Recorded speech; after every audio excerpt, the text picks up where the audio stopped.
প্রিয় ছাত্রছাত্রী, তোমরা যারা বিভিন্ন নেট, জেআরএফ, সেট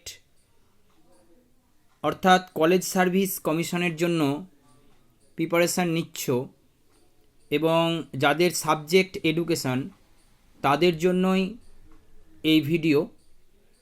তো অবশ্যই এই ভিডিওগুলি তোমরা শেষ পর্যন্ত দেখবে। তো এটা পেপার 2, জেনারেল পেপার যেটা, সেটা পরবর্তীতে আমি আপলোড করব। তো এটা হচ্ছে নিজের তোমাদের পছন্দের সাবজেক্ট। তো পছন্দের সাবজেক্ট এডুকেশান থেকে এখন তোমাদের আমি কয়েকটি এমসিকিউ সলভ করে দেখাচ্ছি। তো দেখো, প্রথম যে প্রশ্নটি 16 নাম্বার দাগের। প্রথম বলছি এই কারণ এখান থেকেই শুরু করছি যেহেতু, আর আগের ভিডিওতে দেখবে 15 নম্বর পর্যন্ত সলভ করা রয়েছে। তো 16 নাম্বার দাগে যে প্রশ্নটি রয়েছে যে লিস্ট 1 এবং লিস্ট 2 এই দুটোকে তোমাদেরকে কি করতে হবে, ম্যাচ করতে হবে। তো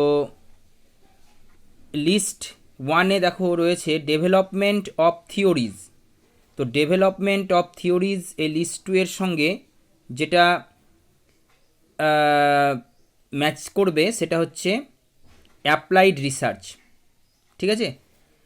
নেক্সট হচ্ছে finding solution of immediate problems in a particular setting without generalisation of findings beyond the solution studied.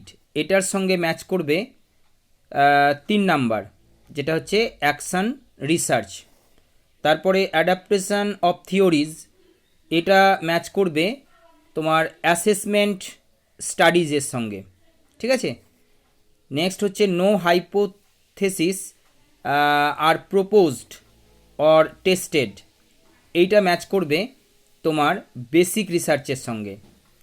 সুতরাং এই প্রশ্নের উত্তর হবে option 2। Next, which of the following programs are related to quality improvement in service education? এই প্রশ্নের উত্তর হবে option 3, B এবং ই। অর্থাৎ বিতে কি রয়েছে, স্কিল ডেভেলপমেন্ট প্রোগ্রামস, এবং ই এ রয়েছে micro simulation for competency development. Thank you for watching this video.